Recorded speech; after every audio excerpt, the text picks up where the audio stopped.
Hi everyone, welcome back. In the previous discussions in this unit, we've talked about electric potential energy and used that to lead to the more general concept of the electric potential. And last time we examined how to calculate electric potentials for point charges and for discrete charge distributions. In this video we're going to examine it in continuous charge distributions, where we're going to be using calculus. So, just as the superposition principle tells us that the electric potential due to a bunch of point charges is equal to the sum of the individual kq over r values, where each of the r's is the radial distance away from the respective charge q, and you just add up all of those contributions. We can also say that an infinitesimally small contribution to the electric potential at a point would be equal to k times the infinitesimally small charge from some source divided by the distance to that particular infinitesimally small charge, r.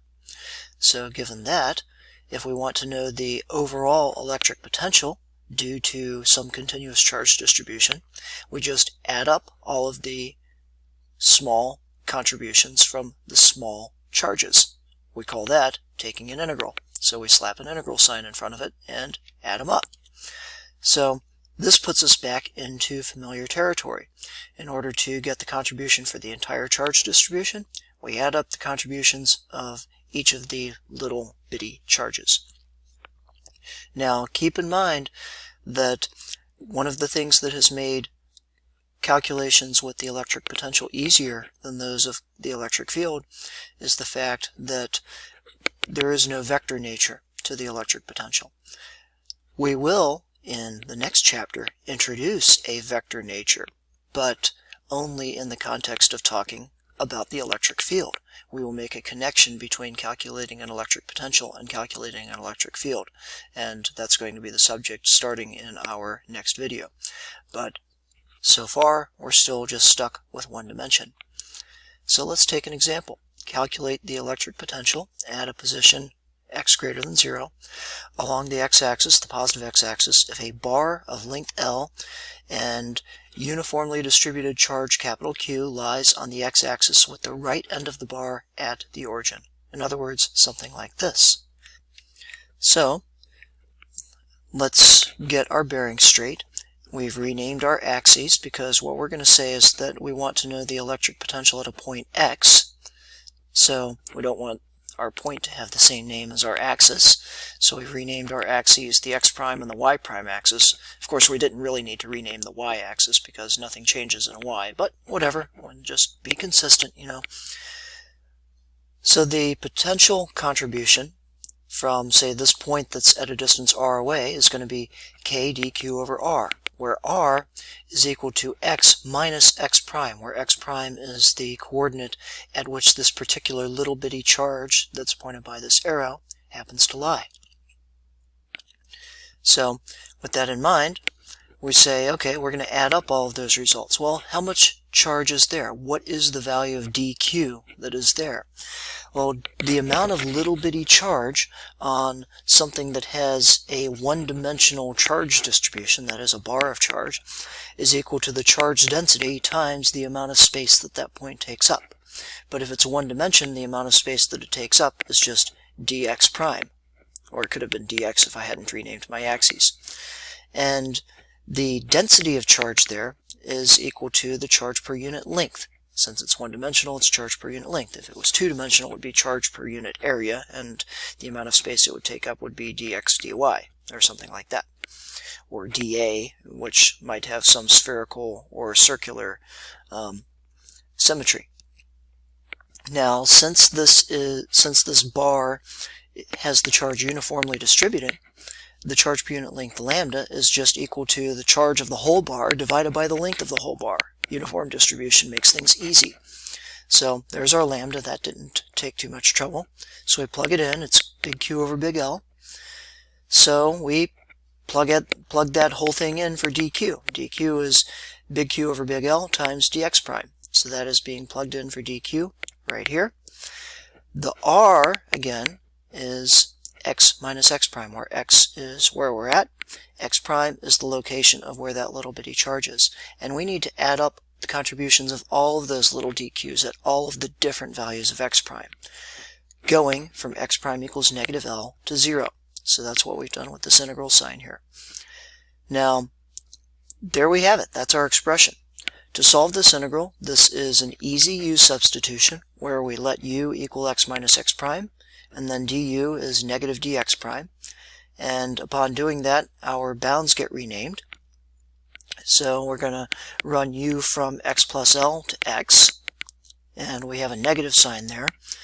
And what I could do, that negative sign came from the du, I could actually absorb the negative sign and flip my integral bounds, but this is such an easy integral that I didn't bother with that, because we're just integrating 1 over u du, and that's just natural log of absolute value of u. In fact, I don't even need the absolute value bars, because u is always greater than 0, because my value of x is always greater than 0 since it's on the positive x-axis, and we're just adding the bar length to it. So again, that came about because of the u substitution. So when we do that, we get negative kq over L times natural log x over x plus L, or, absorbing the negative sign into the exponent of our natural log, we flip it. So we just have kq over L times natural log of x plus L over x, all in the natural log expression. So just some things to notice. Notice that when x is 0, the electric potential there actually is infinite, in spite of the fact that most of the, in fact, all of the charge is not at x equals 0. The fact that we are infinitesimally close, in that case, at x equals 0 to the right end of our bar of charge, and it's a relatively dense distribution after all, it's just in one dimension, that ends up giving us an infinite contribution to the electric potential if we're evaluating this at x equals 0. But if x is greater than 0, we don't get infinite contributions, which is exactly what we would expect. And as x runs off toward infinity, the contributions end up getting smaller and smaller. In fact, the natural log would end up getting close to natural log of 1, and natural log of 1 is 0. So this is in accordance with our expectations. And as we mentioned, we don't need absolute value bars because we always have positive numbers in that natural logarithm. Let's look at another example. Similar example as before, but now we're off the x-axis. How about an expression for the electric potential at the point xy? So again, we're not going to have to worry about unit vectors. The only place that the fact that y isn't 0 comes into play is the fact that it changes the distance. So let's see how this goes. Now, we could solve the whole thing with an integral table, which we will when we make things a little bit harder in the next example. But in this case, we're going to actually get some practice with these integrals themselves, because a lot of people, when they're hitting this part of the course, are also hitting similar integrals in their calculus classes. So as before, we're going to consider the electric potential contribution due to a little bitty charge element dq being dv is equal to k dq over r. So again, here we have our bar of charge. In this case, our bar of charge is centered at the origin, and it lies on the x-axis, and I want to know the electric potential at some random point xy. So in this case, if I want to know the distance from this little bitty contribution that's in purple right here, well, that contribution in purple is at the point x prime.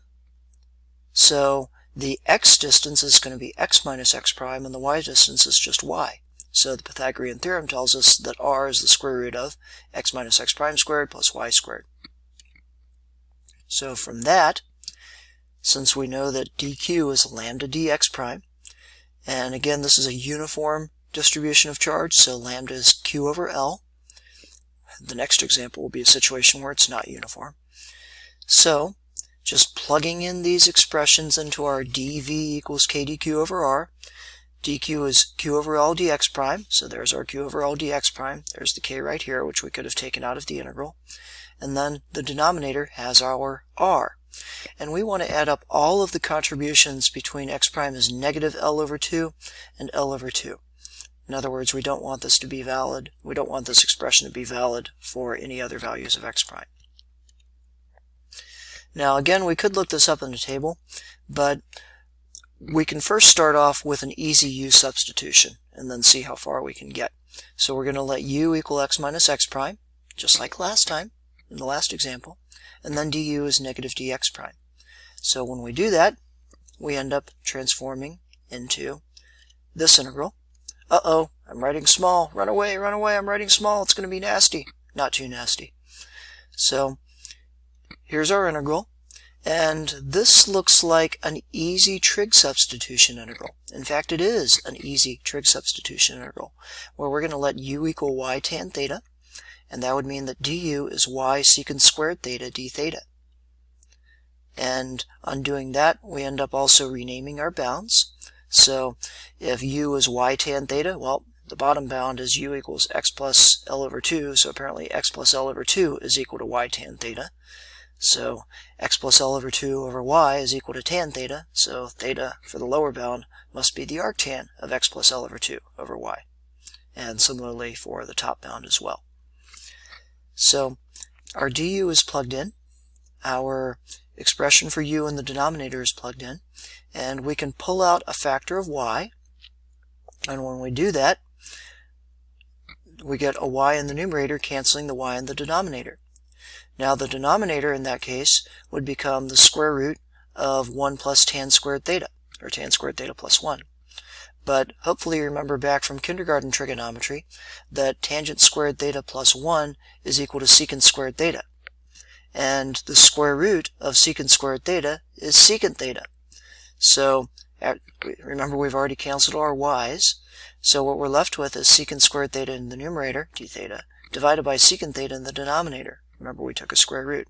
So that cancels 1 power of secant theta, leaving us just with secant theta. So there it is. Secant theta is all that's left in this integral.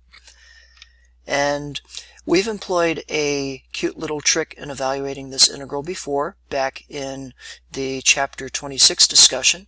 What we did is we multiplied by 1, where 1 was a very clever fraction of the form secant theta plus tangent theta over secant theta plus tangent theta. The point being that when we distribute through the secant theta through the numerator, becoming secant squared theta plus secant theta tangent theta, we realize that the numerator is now the derivative of the denominator, because the derivative of secant theta is secant theta tangent theta. That's the second term in that new numerator. And the derivative of tangent theta is secant squared theta. That's the first term in that new numerator. Again, we've multiplied top and bottom by secant theta plus tangent theta. So since the numerator is now the derivative of the denominator, we do another substitution of substituting a variable, just call it v or whatever, equals secant theta plus tangent theta. So we just have dv over v, because the numerator is the derivative of the denominator. So that's natural log of v, but v was secant theta plus tangent theta. So there it is. Natural log of secant theta plus tangent theta is the evaluation of the integral of secant theta. And don't forget, we had this negative kq over L on the outside as well. And that's evaluated from theta equals arctan of x plus L over 2 over y to arctan of x minus L over 2 over y. And we could flip those and absorb the negative sign if we want. But in any case, let's evaluate this. It does look nasty. And again, we could have gone straight to the integral table, which is what you should do if you encountered something like this on the test or on the AP exam. But when we're doing practice, it's good to get some practice here. This now is just pure trigonometry. So the question is, what is a secant of an arctan? Well, arctan means that if you tell me the angle, I will give you the ratio. Well, sorry, arctan means you tell me the angle, such that that would get you tell me the angle that would give me this ratio of opposite to adjacent. So depending on the angle of my right triangle, what value of theta would give the opposite being, say for the top bound, x minus L over 2, compared with an adjacent of y. Okay, well, I need to figure out what kind of triangle that is. Well, I can use the Pythagorean theorem to figure out what the hypotenuse of that triangle is. And the reason I would need to use the Pythagorean theorem to figure out the hypotenuse is because I want to take the secant of that angle. So secant is hypotenuse over adjacent. Remember, it's 1 over cosine. Cosine is adjacent over hypotenuse. So I need hypotenuse over adjacent.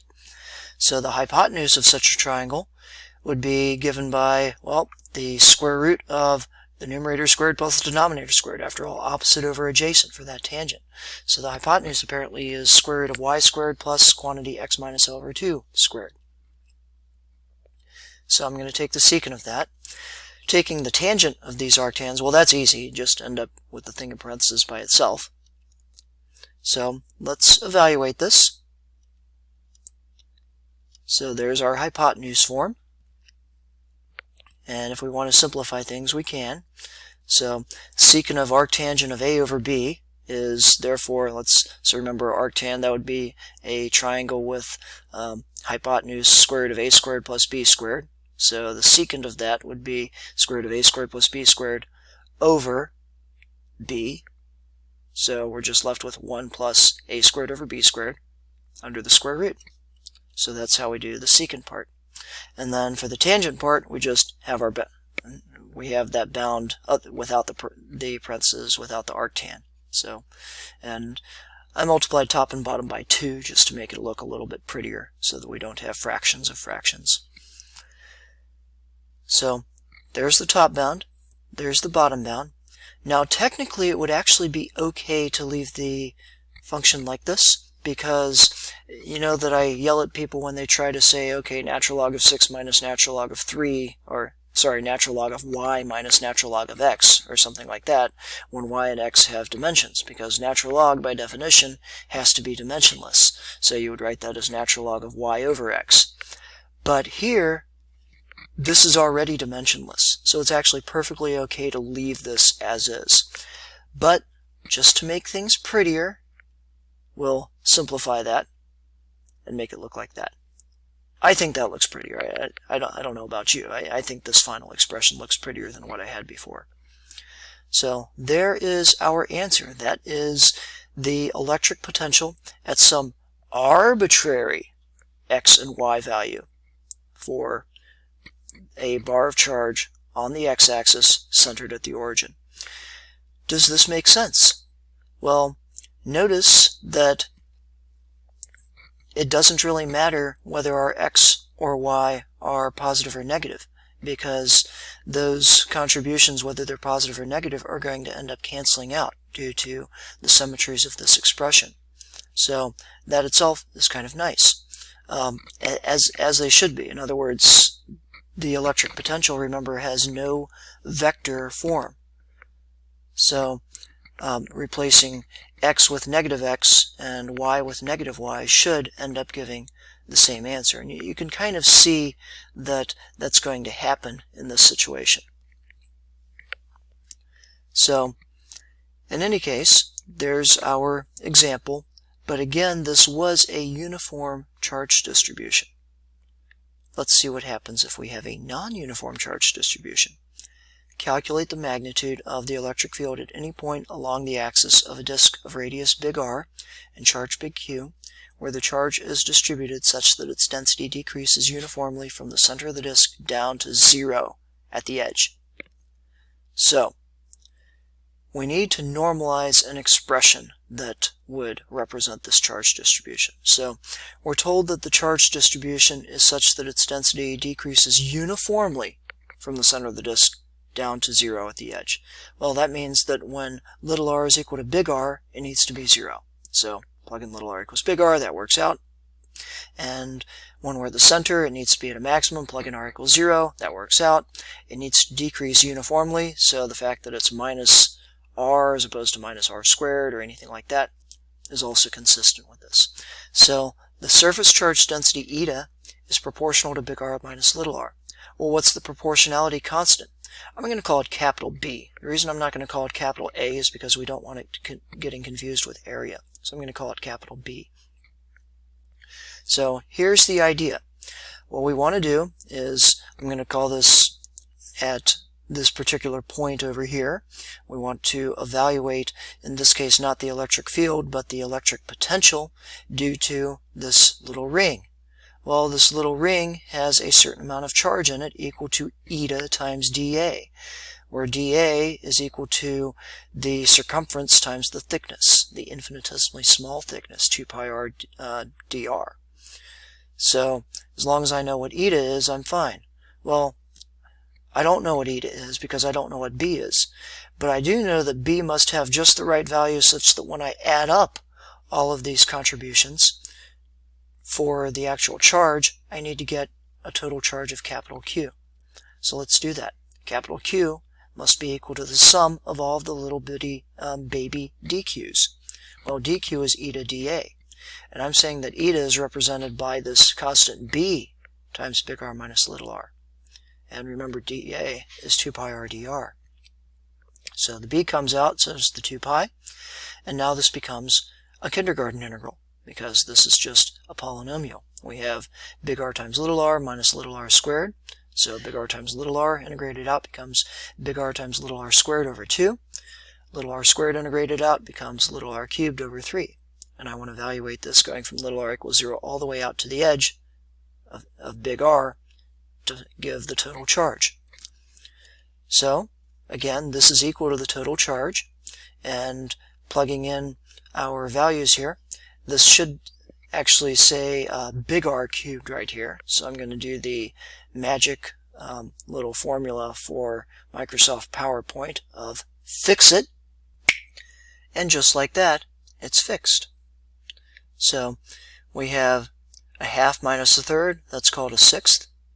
And we also have a factor of, this is a 2 pi b r cubed over 6. So that factor of 2 should cancel with one of my factors of 2 and the 6, so that should actually be a 3 right there. So we need to fix it again, so fix it, and that's fixed too. So that tells us that our normalization constant is 3 big Q over pi big R cubed. So now we can use that from now on and continue solving the rest of the problem. We have eta equals B times big R over little r, where B is 3 big Q over pi big R cubed. So now we need to solve for the electric potential. So again, every little bitty electric potential, dV is equal to K dQ over R, where dQ is the little bitty charge distribution at a distance r away. So in this case, I need to be very careful about my symbol for r, because remember, little r is the radial coordinate for a particular spot on our disk. Big R is the radius of the disk. So I'm going to use curly r to represent the distance from my source charge, which has a value of dq, to my field point at on the axis, at what we're calling the z-axis. So with that in mind, since the source charge is all of a ring of radius little r, that means that all of that charge is a distance of the square root of z squared plus little r squared away. So that's what curly r is. So with that in mind, filling out the rest of this, well, dq, the amount of little bitty charge there, is equal to the charge density there times the amount of space it takes up. And again, remember, we're talking about rings of radius little r and thickness dr. So the amount of space they take up is dA, which is just 2 pi r dr, the circumference of the ring times its thickness. And the density there is the surface charge density, the B times big R minus little r. So plugging all of that in and slapping an integral sign in front of it to add it all up, we want to add together the contributions to the electric potential for anything from little r equals 0 to little r equals big R. So we have our expression here. The 2 pi kb can come out of the integral, and everything else is part of the integral. The little r from the r dr distributes through. So we have that.